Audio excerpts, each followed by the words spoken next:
Muslim ಭದ್ರಕೋಟೆಗೆ ನುಗ್ಗಿ ಸವಾಲು ಹಾಕಿದ ಹಿಂದೂ ಬೆಂಕಿ ಚೆಂಡು. ಓವೈಸಿಗೆ ನಡುಕ ಹುಟ್ಟಿಸಿದ ಹಿಂದೂ ಫೈರ್ ಬ್ರ್ಯಾಂಡ್ ಮಾಧವಿ ಲತಾ ಯಾರು? ಹಿಂದೂ ಫೈರ್ ಬ್ರ್ಯಾಂಡ್ ನಾಯಕಿ ಮಾತಿಗೆ ಮುಸ್ಲಿಮರು ಗಡಗಡ. ಸ್ನೇಹಿತರೆ, ಈ ವಿಡಿಯೋವನ್ನ ಶುರು ಮಾಡೋದಕ್ಕೂ ಮುಂಚೆ ಈ ವಿಡಿಯೋಗೆ ಒಂದು ಲೈಕ್ ಕೊಡಿ ಹಾಗೂ ಈ ವಿಡಿಯೋ ಬಗ್ಗೆ ನಿಮ್ಮ ಅನಿಸಿಕೆ ಏನು, ಜೊತೆಗೆ ಮುಸ್ಲಿಮರನ್ನೇ ಗಡಗಡ ನಡುಗಿಸ್ತಾ ಇರುವ ಹಿಂದೂ ಫೈರ್ ಬ್ರ್ಯಾಂಡ್ ನಾಯಕಿ ಮಾಧವಿ ಲತಾ ಅವರ ಬಗ್ಗೆ ನಿಮ್ಮ ಅನಿಸಿಕೆ ಏನು ಅಂತಲೂ ಕಮೆಂಟ್ ಮೂಲಕ ಮಾಡಿ. ಅಲ್ಲದೆ ಈ ಬಾರಿ ಪ್ರಧಾನಿ ಯಾರಾಗಬೇಕು, ಮೋದಿಯವರೇ ಮುಂದುವರಿಯಬೇಕು ಅಂದ್ರೆ ಈ ವಿಡಿಯೋಗೆ ಲೈಕ್ ಕೊಟ್ಟು ಜೈ ಮೋದಿ ಅಂತ ಕಮೆಂಟ್ ಮಾಡಿ. ಸೊ ಇನ್ಯಾಕ್ ತಡ, ಬನ್ನಿ ಸುದ್ದಿ ಜಾಲದೊಳಗೆ ಹೋಗೋಣ. ಮಾಧವಿ ಲತಾ ಈ ಹೆಸರು ಕೇಳಿದ್ರೆ ಹೈದರಾಬಾದ್ ಅಷ್ಟೇ ಅಲ್ಲ, ಇಡೀ ದೇಶವೇ ತಿರುಗಿ ನೋಡತ್ತೆ. ಹೈದರಾಬಾದ್ ಬಿಜೆಪಿ ಅಭ್ಯರ್ಥಿಯಷ್ಟೇ ಆಗಿದ್ದಿದ್ರೆ ಈಕೆ ಬಗ್ಗೆ ಯಾರೂ ಗಮನ ಹರಿಸ್ತಾ ಇರಲಿಲ್ಲ. ಮಾಧವಿ ಲತಾ ಕಣಕ್ಕಿಳಿದಿರೋದು ಎಐಎಂಡಿಎಂಕೆ ಸಂಸದ ಅಸದುದ್ದೀನ್ ಓವೈಸಿ ಎದುರು. ಶತಾಯ ಗತಾಯ ಈ ಬಾರಿ ಓವೈಸಿಯನ್ನ ಮಣಿಸಲೇಬೇಕು ಅಂತ ಹಠಕ್ಕೆ ಬಿದ್ದಿರೋ ಬಿಜೆಪಿ ಓವೈಸಿ ಎಂಬ ಕಟ್ಟ ಮುಸ್ಲಿಂ ನಾಯಕನ ಎದುರು ಹಿಂದೂ ಫೈರ್ ಬ್ರ್ಯಾಂಡ್ ಮಾಧವಿ ಲತಾರನ್ನ ಅಖಾಡಕ್ಕಿಳಿಸಿದೆ. ಹಾಗಾದ್ರೆ ಹೈದರಾಬಾದ್ನಲ್ಲಿ ಸತತ 4 ದಶಕಗಳಿಂದ ಸಂಸದರಾಗಿ ಆಯ್ಕೆಯಾಗ್ತಾ ಇರುವ ಅಸದುದ್ದೀನ್ ಓವೈಸಿಗೆ ಹಿಂದೂ ಬೆಂಕಿ ಚೆಂಡು ಎಂದೇ ಖ್ಯಾತಿ ಗಳಿಸಿರೋ ಮಾಧವಿ ಲತಾ ಶಾಕ್ ಕೊಡ್ತಾರ. ಅಷ್ಟಕ್ಕೂ ಯಾರಿದು ಹೈದರಾಬಾದ್ ಫೈರ್ ಬ್ರ್ಯಾಂಡ್ ನಾಯಕಿ ಮಾಧವಿ ಲತಾ? ಈಕೆ ಗುಡುಗಿದ್ರೆ ಇಡೀ ಹೈದರಾಬಾದ್ ನಡುಗೋದ್ಯಾಕೆ? ಹಿಂದೂಗಳನ್ನ ಬಡಿದೆಬ್ಬಿಸ್ತಾ ಇರುವ ಈ ಹಿಂದೂ ಮಹಿಳಾ ಫೈರ್ ಬ್ರ್ಯಾಂಡ್ ಮುಂದಿನ ಪ್ರಧಾನಿ ಅಭ್ಯರ್ಥಿ ಆಗ್ತಾರ? ಮುಸ್ಲಿಮರನ್ನ ಮಟ್ಟ ಹಾಕೋದಕ್ಕೆ ಬಂದಿರುವ ಈ ದಿಟ್ಟ ಮಹಿಳೆ ಯಾರು ಅನ್ನೋದನ್ನ ಈ ವಿಡಿಯೋದಲ್ಲಿ ನೋಡೋಣ. ವಿಡಿಯೋ ತುಂಬಾ ಇಂಟ್ರೆಸ್ಟಿಂಗ್ ಆಗಿರುತ್ತೆ, ಎಲ್ಲೂ ಕೂಡ ಸ್ಕಿಪ್ ಮಾಡದೆ ಪೂರ್ತಿಯಾಗಿ ನೋಡಿ. ಲೋಕಸಭೆ ಎಲೆಕ್ಷನ್ ಕಾವು ರಂಗೇರಿದೆ. ಅದರಲ್ಲೂ ಲೋಕಸಭಾ ಕ್ಷೇತ್ರಗಳ ಕದನದಲ್ಲಿ ಹಲವಾರು ಕ್ಷೇತ್ರಗಳು ಹೈ ವೋಲ್ಟೇಜ್ ಕ್ಷೇತ್ರಗಳು ಅಂತ ಕರೆಯಲಾಗುತ್ತೆ. ಇದಕ್ಕೆ ಕಾರಣವೂ ಕೂಡ ಆಗಿದೆ. ಇಡೀ ದೇಶದಲ್ಲಿ ಗಮನ ಸೆಳೆತಾ ಇರುವಂತಹ ಕ್ಷೇತ್ರಗಳು ಕೆಲವು. ಅಂತಹ ಕ್ಷೇತ್ರಗಳಲ್ಲಿ ಈ ಬಾರಿ ಹೊಸದೊಂದು ಹೈ ವೋಲ್ಟೇಜ್ ಕ್ಷೇತ್ರ ಸೇರ್ಪಡೆಗೊಂಡಿದೆ. ಅದು ಕೂಡ ಒಬ್ಬರೇ ಒಬ್ರು ಹೆಣ್ಣು ಮಗಳ ಕಾರಣಕ್ಕೆ. ಹೌದು, ಈ ಸಲದ ಲೋಕಸಭೆ ಚುನಾವಣೆಯಲ್ಲಿ 370ಕ್ಕೂ ಹೆಚ್ಚು ಕ್ಷೇತ್ರಗಳನ್ನ ಗೆಲ್ಲುವ ಗುರಿ ಇಟ್ಟುಕೊಂಡಿರುವ ಬಿಜೆಪಿ ಶೂನ್ಯ ದಾಖಲೆ ಇರುವ ಕ್ಷೇತ್ರಗಳಲ್ಲಿ ಖಾತೆ ತೆರೆಯಲು ಶತ ಪ್ರಯತ್ನ ನಡೆಸ್ತಾಗಿದೆ. ಅಂತಹ ಕ್ಷೇತ್ರಗಳಲ್ಲಿ ಹೈದರಾಬಾದ್ ಕೂಡ ಒಂದಾಗಿದೆ. ಕಳೆದ 40 ವರ್ಷಗಳಿಂದ ಓವೈಸಿ ಮನೆತನದ ಭದ್ರಕೋಟೆಯಾಗಿದೆ ಈ ಹೈದರಾಬಾದ್ ಲೋಕಸಭಾ ಕ್ಷೇತ್ರ. ಈ ಕ್ಷೇತ್ರವನ್ನ ವಶಪಡಿಸಿಕೊಳ್ಳುವುದಕ್ಕೆ ಎಐಎಂಡಿಎಂಕೆನ ಹಾಲಿ ಸಂಸದ ಅಸದುದ್ದೀನ್ ಓವೈಸಿ ಎದುರು ಬಿಜೆಪಿ ಮಹಿಳೆಯನ್ನ ಕಣಕ್ಕಿಳಿಸಿದೆ. ಈ ಮೂಲಕ ಮುಸ್ಲಿಂ ಪ್ರಾಬಲ್ಯವಿರುವ ಹೈದರಾಬಾದ್ ಭದ್ರಕೋಟೆ ಭೇದಿಸಲು ಬಿಜೆಪಿ ಈ ಬಾರಿ ವಿಭಿನ್ನ ಅಸ್ತ್ರವೊಂದನ್ನ ಪ್ರಯೋಗ ಮಾಡಿದೆ. ಎಐಎಂಡಿಎಂಕೆ ಮುಖ್ಯಸ್ಥ ಅಸದುದ್ದೀನ್ ಓವೈಸಿ ವಿರುದ್ಧ ಸ್ಪರ್ಧಿಸಿರುವ ಬಿಜೆಪಿ ಅಭ್ಯರ್ಥಿ ಮಾಧವಿ ಲತಾ ಸಾಕಷ್ಟು ಸುದ್ದಿಯಲ್ಲಿದ್ದಾರೆ. ಮೊದಲ ಬಾರಿಗೆ ಚುನಾವಣೆ ಎದುರಿಸ್ತಾ ಇರುವ ಮಾಧವಿ ಲತಾ ಭರ್ಜರಿ ಪ್ರಚಾರದಲ್ಲಿ ತೊಡಗಿದ್ದಾರೆ. ಅಲ್ಲದೆ ಮುಸ್ಲಿಂ ಪ್ರಾಬಲ್ಯವಿರುವ ಕ್ಷೇತ್ರದಲ್ಲಿ ಹಿಂದೂ ಮಹಿಳೆಯನ್ನ ಕಣಕ್ಕಿಳಿಸೋ ಮೂಲಕ ಓವೈಸಿಗೆ ಬಿಜೆಪಿ ಶಾಕ್ ನೀಡಿದೆ. ಟಿಕೆಟ್ ಘೋಷಣೆ ಬೆನ್ನಲ್ಲೇ ಮಾಧವಿ ಲತಾ ಅವರು ಧರ್ಮೋ ರಕ್ಷತಿ ರಕ್ಷಿತಃ ಎಂದು ಹೇಳಿದ್ದ ವಿಡಿಯೋ ಹಿಂದೂಗಳನ್ನ ಬಡಿದೆಬ್ಬಿಸಿದೆ. ಹಿಂದುತ್ವದ ಬಗೆಗಿನ ತನ್ನ ಖಡಕ್ ಮಾತುಗಳಿಂದ ಎಲ್ಲರ ಗಮನ ಸೆಳೆತಾ ಇರುವ ಮಾಧವಿ ಲತಾ ಹಿಂದುತ್ವವಾದಿ, ಧರ್ಮ ಸಿದ್ಧಾಂತದ ವಿಷಯದಲ್ಲಿ ನಿಪುಣೆ, ತಾನು ಆರ್ಎಸ್ಎಸ್ ಸಂಘಟಕನ ಮಗಳು ಎಂದು ಘೋಷಿಸಿಕೊಂಡಿರುವ ಮಾಧವಿ ಲತಾ ಹೈದರಾಬಾದ್ ಹಿಂದೂಗಳ ಹಾಟ್ ಫೇವರೇಟ್ ಆಗಿದ್ದಾರೆ. ಈ ಬಾರಿ ಬಿಜೆಪಿ ಲೋಕಸಭೆ ಎಲೆಕ್ಷನ್ನಲ್ಲಿ ಹೈದರಾಬಾದ್ನಲ್ಲಿ ಓವೈಸಿ ವಿರುದ್ಧ ಮಾಧವಿ ಲತಾ ಹೆಸರು ಪ್ರಕಟಿಸ್ತಾ ಇದ್ದಂತೆ ರಾಜಕೀಯ ವಲಯದಲ್ಲಿ ಭಾರೀ ಸಂಚಲನ ಮೂಡಿಸಿತ್ತು. ಅದುವರೆಗೂ ಮಾಧವಿ ಲತಾ ಬಗ್ಗೆ ಅಷ್ಟೇನೂ ತಿಳಿದುಕೊಳ್ಳದ ಜನರು ಹಿಂದೂ ಫೈರ್ ಬ್ರ್ಯಾಂಡ್ ಹಿನ್ನೆಲೆ ತಿಳಿದುಕೊಳ್ಳಲು ಮುಂದಾದರು. ಆಕೆಯ ಬೆಂಕಿಯಂತಹ ಮಾತುಗಳು, ಹಿಂದುತ್ವದ ಬಗೆಗಿನ ಗಟ್ಟಿ ದನಿ ಎಲ್ಲರನ್ನ ಆಕರ್ಷಿಸಿತ್ತು. 49 ವರ್ಷದ ಮಾಧವಿ ಲತಾ ಓವೈಸಿಯನ್ನ ಸುಲಭವಾಗಿ ಸೋಲಿಸಿ ಬಿಡ್ತಾರಾ ಅನ್ನೋ ಅನುಮಾನವೂ ಕೂಡ ಮೂಡಿತು. ಯಾಕಂದ್ರೆ ಓವೈಸಿ ಹಿನ್ನೆಲೆಯೇ ಅಂತಹದ್ದು. ಓವೈಸಿ ಭದ್ರಕೋಟೆ ಎಂದೇ ಬಿಂಬಿತವಾಗಿರುವ ಹೈದರಾಬಾದ್ನಲ್ಲಿ 4 ದಶಕಗಳಿಂದ ಓವೈಸಿ ಕುಟುಂಬದ ಪಾರುಪತ್ಯವಿದೆ. ಇಂಥ ಕ್ಷೇತ್ರದಲ್ಲಿ ಮೊದಲ ಬಾರಿಗೆ ಹಿಂದೂ ಲೇಡಿ ಫೈರ್ ಬ್ರ್ಯಾಂಡ್ ಓವೈಸಿಗೆ ಸವಾಲಾಗಿ ನಿಂತಿದ್ದಾಳೆ.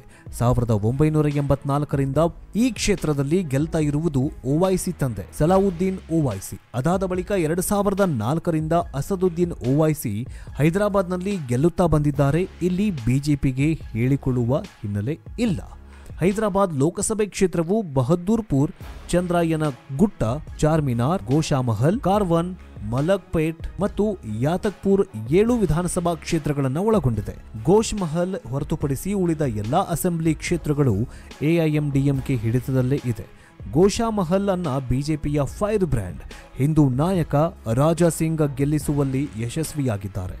ಇಂತಹ ಕ್ಷೇತ್ರದಲ್ಲಿ ಬಿಜೆಪಿ ಪ್ರಯೋಗಕ್ಕೆ ಮುಂದಾಗಿದ್ದು ಅಚ್ಚರಿಗೆ ಕಾರಣವಾಗಿದೆ.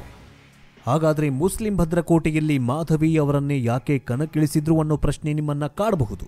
ಹೈದರಾಬಾದ್ನಲ್ಲಿ ಮಾಧವಿ ಲತಾ ಅವರು ನಿರಂತರ ಸಂಪರ್ಕ ಹೊಂದಿದ್ದು ಹಿಂದೂ ಫೈರ್ ಬ್ರ್ಯಾಂಡ್ ನಾಯಕಿ ಕೂಡ ಆಗಿದ್ದಾರೆ. ಓವೈಸಿ ವಿರುದ್ಧ ಸತತ ಹೋರಾಟ ಸಂಘಟಿಸ್ತಾ ಇರುವ ಮಾಧವಿ ಲತಾ ಅವರು ಈ ಬಾರಿ ಕಮಾಲ್ ಮಾಡಬಹುದು ಎನ್ನುವ ನಿರೀಕ್ಷೆಯನ್ನ ಬಿಜೆಪಿ ಹೊಂದಿದೆ. ಹೈದರಾಬಾದ್ ಕ್ಷೇತ್ರದಲ್ಲಿ 4 ದಶಕಗಳಿಂದ ಇವರು ಓವೈಸಿ ಭದ್ರಕೋಟೆಯನ್ನ ಪುಡಿಗೊಳಿಸಲು ಮಾಧವಿ ಲತಾ ಅವರೇ ಸೂಕ್ತ ಅಭ್ಯರ್ಥಿಯಂತ ಮನಗಂಡ ಬಿಜೆಪಿ ಅವರನ್ನೇ ಕಣಕ್ಕಿಳಿಸಿದೆ. ಅಂದುಕೊಂಡ ಹಾಗೆಯೇ ಮಾಧವಿ ಲತಾ ಅವರಿಗೆ ಪ್ರಚಾರದ ವೇಳೆ ಭರ್ಜರಿ ರೆಸ್ಪಾನ್ಸ್ ಕೂಡ ಸಿಗ್ತಾಗಿದೆ. ಇನ್ನು ಮಾಧವಿ ಲತಾ ಅವರನ್ನ ಹಿಂದೂ ಫೈರ್ ಬ್ರ್ಯಾಂಡ್ ಅಂತ ಕರೆಯೋದಕ್ಕೂ ಕೂಡ ಕಾರಣ ಇದೆ. ಮುಸ್ಲಿಂ ಭದ್ರಕೋಟೆಯನ್ನ ಮೆಟ್ಟಿ ನಿಲ್ಲುವಷ್ಟು ವರ್ಚಸ್ಸು ಇವರಿಗಿದೆಯಾ ಅನ್ನೋ ಪ್ರಶ್ನೆ ಕೂಡ ಮೂಡುವುದು ಸಹಜ. 2004ರಲ್ಲಿ ಮೊದಲ ಬಾರಿಗೆ ಈ ಕ್ಷೇತ್ರದಲ್ಲಿ ಗೆದ್ದ ಅಸದುದ್ದೀನ್ ಓವೈಸಿ ಮತ್ತೆ ಹಿಂತಿರುಗಿ ನೋಡ್ಲೇ ಇಲ್ಲ. ಅಂತಹ ಓವೈಸಿ ಎದುರು ಬದುರು ನಿಂತಿರುವ ಮಾಧವಿ ಲತಾ ಸಾರ್ವಜನಿಕ ವಲಯದಲ್ಲಿ ಗುರುತಿಸಿಕೊಂಡಿದ್ದು ತ್ರಿವಳಿ ತಲಾಖ್ ವೇಳೆ. ಹೈದರಾಬಾದ್ ಕ್ಷೇತ್ರಕ್ಕೆ ಬಿಜೆಪಿ ಅಭ್ಯರ್ಥಿಯಾಗಿರುವ ಮಾಧವಿ ಲತಾ ಅಲಿಯಾಸ್ ಕೊಂಪೆಲ್ಲಾ ಮಾಧವಿ ಲತಾ ಅವರು ಹೈದರಾಬಾದ್ನಲ್ಲಿ ತ್ರಿವಳಿ ತಲಾಖ್ ವಿರುದ್ಧ ಬಿಜೆಪಿ ನಡೆಸಿದ ಪ್ರಚಾರದ ನೇತೃತ್ವವನ್ನು ವಹಿಸಿದ್ರು. ತ್ರಿವಳಿ ತಲಾಖ್ ರದ್ದು ಬಗ್ಗೆ ಮುಸ್ಲಿಂ ಮಹಿಳೆಯರಲ್ಲಿ ಅರಿವು ಮೂಡಿಸಲು ಬೀದಿಗಿಳಿದ ಮಾಧವಿ ಲತಾ ಮುಸ್ಲಿಂ ಮಹಿಳೆಯರನ್ನೇ ಗುರಿಯಾಗಿಸಿಕೊಂಡು ಬೀದಿ ಬೀದಿ ಅಲೆದ್ರು. ಮುಸ್ಲಿಂ ಮಹಿಳೆಯರು ಅನುಭವಿಸ್ತಾ ಇರುವ ಶೋಷಣೆ, ಬಡತನ, ವಿದ್ಯಾಭ್ಯಾಸದಿಂದ ವಂಚಿತರಾಗಿರುವುದನ್ನೇ ಪ್ರಮುಖ ಅಸ್ತ್ರವನ್ನಾಗಿ ಮಾಡಿಕೊಂಡು ತನ್ನ ಖಡಕ್ ಮಾತುಗಳಿಂದ ಮಹಿಳೆಯರ ಮನಗೆದ್ದಿದ್ರು. ಸನಾತನ ಶಕ್ತಿಯಾಗಿ ಗುರುತಿಸಿಕೊಂಡಿರುವ ಮಾಧವಿ ಲತಾ 2019ರಲ್ಲಿ ಕಾನೂನು ಬಾಹಿರವಾದ ತ್ರಿವಳಿ ತಲಾಖ್ ವಿರುದ್ಧ ಇವರು ಮಾಡಿದ್ದ ಪ್ರಚಾರ ಪ್ರಧಾನಿ ನರೇಂದ್ರ ಮೋದಿಯವರ ಗಮನ ಸೆಳೆದಿತ್ತು. ಇನ್ನು ಮಾಧವಿ ಲತಾ ಅವರು ಧಾರ್ಮಿಕ ಭಾಷಣಗಾರ್ತಿಯೂ ಕೂಡ ಆಗಿ ಗುರುತಿಸಿಕೊಂಡಿದ್ದಾರೆ. ಇವರ ಬದ್ಧತೆ ಹಿಂದುತ್ವದ ಕಡೆಗಿತ್ತು. ಮಾಧವಿ ಲತಾ ಅವರು ಲೋಕಮುದ್ರಾ ಚಾರಿಟೇಬಲ್ ಟ್ರಸ್ಟ್, ಲತಾಮಾ ಫೌಂಡೇಶನ್ ಸೇರಿದಂತೆ ಅನೇಕ ಸೇವಾ ಸಂಸ್ಥೆಗಳೊಂದಿಗೆ ಸಂಬಂಧವನ್ನ ಹೊಂದಿದ್ದಾರೆ. ಇದೀಗ ಹೈದರಾಬಾದ್ನಲ್ಲಿ ಬಿಜೆಪಿಯಿಂದ ಕಣಕ್ಕಿಳಿದ ಮಹಿಳಾ ಅಭ್ಯರ್ಥಿಯಾಗಿದ್ದಾರೆ ಈ ಫೈರ್ ಬ್ರ್ಯಾಂಡ್ ಮಾಧವಿ ಲತಾ. ಓವೈಸಿ ಎದುರಾಳಿಯಾಗಿ ಕಣಕ್ಕಿಳಿದಿರೋ ಮಾಧವಿ ಲತಾ ಅವರ ಅಬ್ಬರದ ಪ್ರಚಾರ ಸಂಚಲನವನ್ನೇ ಸೃಷ್ಟಿಸಿದೆ. ಕಳೆದ 1 ವರ್ಷದಿಂದ ಮಾಧವಿ ಲತಾ ಅವರು ಕ್ಷೇತ್ರದಲ್ಲಿ ಸಕ್ರಿಯರಾಗಿ ಕೆಲಸ ಮಾಡ್ತಿದ್ದಾರೆ. ಕಳೆದ 1 ವರ್ಷದಿಂದ ಪ್ರತಿದಿನ ನಾನು ಎಲ್ಲಾ ಪ್ರದೇಶಗಳಿಗೆ ಭೇಟಿ ನೀಡಿ 11ರಿಂದ 12 ಗಂಟೆಗಳ ಕಾಲ ಕೆಲಸ ಮಾಡ್ತಿದ್ದೇನೆ. ಇಲ್ಲಿ ಏನೂ ಇಲ್ಲ, ಸ್ವಚ್ಛತೆ ಇಲ್ಲ, ಶಿಕ್ಷಣವಿಲ್ಲ, ಮದರಸಾಗಳಲ್ಲಿ ಮಕ್ಕಳಿಗೆ ಆಹಾರವಿಲ್ಲ, ಮುಸ್ಲಿಂ ಮಕ್ಕಳು ಬಾಲ ಕಾರ್ಮಿಕರಾಗ್ತಿದ್ದಾರೆ, ಹಿಂದೂ ದೇವಾಲಯಗಳು ಮತ್ತು ಮನೆಗಳನ್ನ ಅಕ್ರಮವಾಗಿ ವಶಪಡಿಸಿಕೊಳ್ಳಲಾಗ್ತಿದೆ ಅಂತ ಮಾಧವಿ ಲತಾ ಓವೈಸಿ ವಿರುದ್ಧ ಗುಡುಗಿದ್ರು. ಓಲ್ಡ್ ಸಿಟಿ ಅತ್ಯಂತ ದಯನೀಯ ಸ್ಥಿತಿಯಲ್ಲಿದೆ. ಇದೆಲ್ಲೋ ಬೆಟ್ಟದ ಮೇಲಿಲ್ಲ ಅಥವಾ ಇದು ಯಾವುದೋ ಬುಡಕಟ್ಟು ಪ್ರದೇಶವಾಗಿಲ್ಲ. ತೆಲಂಗಾಣ ಮತ್ತು ಆಂಧ್ರ ಪ್ರದೇಶಗಳ ಅನೇಕ ಹೋರಾಟಕ್ಕೆ ಸಾಕ್ಷಿಯಾದ ಹೈದರಾಬಾದ್ನ ಹೃದಯ ಭಾಗವಾಗಿದೆ. ಆದರೆ ಹೃದಯ ಭಾಗದಲ್ಲಿರುವುದು ಕೇವಲ ಬಡತನ ಎಂದು ಮಾಧವಿ ಹೇಳಿದ್ದಾರೆ. ಪ್ರಜಾಪ್ರಭುತ್ವದಲ್ಲಿ 40 ವರ್ಷಗಳಿಂದ ಒಂದು ಕ್ಷೇತ್ರವನ್ನ ಒಬ್ಬರೇ ಹೊಂದಿದ್ದಾರೆ ಅಂದರೆ ಆ ಕ್ಷೇತ್ರ ಎಷ್ಟು ಅಭಿವೃದ್ಧಿ ಆಗಬೇಕಿತ್ತು. ಆದರೆ ಇಲ್ಲಿ ಏನಂದ್ರೆ ಏನೂ ಆಗಿಲ್ಲ ಅಂತ ಖಡಕ್ಕಾಗಿ ತನ್ನ ಭಾಷಣಗಳ ಮೂಲಕ ಓವೈಸಿ ವಿರುದ್ಧ ಚಾಟಿ ಬೀಸಿದ್ದಾರೆ. ಇದೇ ಕಾರಣಕ್ಕೆ ಮುಸ್ಲಿಂ ಭದ್ರಕೋಟೆಯನ್ನ ಮಟ್ಟ ಹಾಕೋದಕ್ಕೆ ಬಿಜೆಪಿ ಈ ಬಾರಿ ಹಿಂದೂ ಫೈರ್ ಬ್ರ್ಯಾಂಡ್ ಮಾಧವಿ ಲತಾ ಅವರನ್ನ ಕಣಕ್ಕಿಳಿಸಿದೆ. ಇನ್ನು ಯಾವಾಗ ಈ ಮಹಿಳೆ ಕಣಕ್ಕಿಳಿದ್ರೂ ಇಡೀ ಹೈದರಾಬಾದ್ನಲ್ಲಿ ಕಂಪನ ಶುರುವಾಗಿದೆ. ಹಿಂದುತ್ವದ ಅಲೆ ಎದ್ದಿದೆ. ಅಷ್ಟೇ ಅಲ್ಲದೆ ಓವೈಸಿಗೆ ನಡುಕ ಶುರುವಾಗಿದೆ. ಯಾಕಂದ್ರೆ 40 ವರ್ಷಗಳಿಂದ ಮುಸ್ಲಿಮರೇ ಅಲ್ಲಿ ಸರ್ವಾಧಿಕಾರಿಗಳು ಆಗಿದ್ರು. ಅಂತಹ ಭದ್ರಕೋಟೆಯನ್ನ ಭೇದಿಸೋದಕ್ಕೆ ಓರ್ವ ಮಹಿಳೆ ಮುಂದಾಗಿದ್ದಾರೆ. ಅಷ್ಟೇ ಅಲ್ಲದೆ ಈಕೆಯ ಒಂದೊಂದು ಮಾತುಗಳು ಹಿಂದೂಗಳನ್ನ ಬಡಿದೆಬ್ಬಿಸ್ತಾಗಿದೆ. ಇನ್ನು ಹಾಲಿ ಸಂಸದ ಅಸದುದ್ದೀನ್ ಓವೈಸಿ ವಿರುದ್ಧ ಸ್ಪರ್ಧಿಸಲು BJP Hindu firebrand doctor Madhavi Latha ಅವರಿಗೆ ಟಿಕೆಟ್ ನೀಡಿದ ಬಳಿಕ ಕೇಂದ್ರ ಸರ್ಕಾರ ಮಾಧವಿ ಲತಾ ಅವರಿಗೆ ಸಿಆರ್ಪಿಎಫ್ನ Y+ ಭದ್ರತೆಯನ್ನ ಒದಗಿಸಲಾಗಿದೆ. ಮಾಧವಿ ಲತಾ ಅವರಿಗೆ ಕೆಲವು ಬೆದರಿಕೆ ಕರೆಗಳು ಬಂದ ಕಾರಣ ತೆಲಂಗಾಣದಲ್ಲಿ ಅವರಿಗೆ ಈ ಭದ್ರತೆಯನ್ನ ಒದಗಿಸಲಾಗುತ್ತಿದೆ. 11 ಮಂದಿ ಭದ್ರತಾ ಸಿಬ್ಬಂದಿ ಪೈಕಿ 6 ಮಂದಿ ಸಿಆರ್ಪಿಎಫ್ ಅಧಿಕಾರಿಗಳು ಮತ್ತು 5 ಮಂದಿ ಗಾರ್ಡ್ಗಳು ಮಾಧವಿ ಲತಾ ಅವರ ನಿವಾಸದಲ್ಲಿ ನಿಯೋಜಿಸಲಾಗಿದೆ. ಜೊತೆಗೆ ಪ್ರಚಾರದ ವೇಳೆ ಅವರಿಗೆ ಭದ್ರತೆಯನ್ನ ಒದಗಿಸಲಾಗುತ್ತಿದೆ.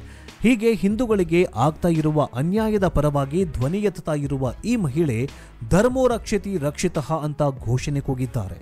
ಇದೇ ಕಾರಣಕ್ಕೆ ಈ ಬಾರಿಯ ಚುನಾವಣೆಯಲ್ಲಿ ಹೈದರಾಬಾದ್ ಕ್ಷೇತ್ರ ಅತಿ ಹೆಚ್ಚು ಹೈ ವೋಲ್ಟೇಜ್ ಕ್ಷೇತ್ರವಾಗಿದೆ.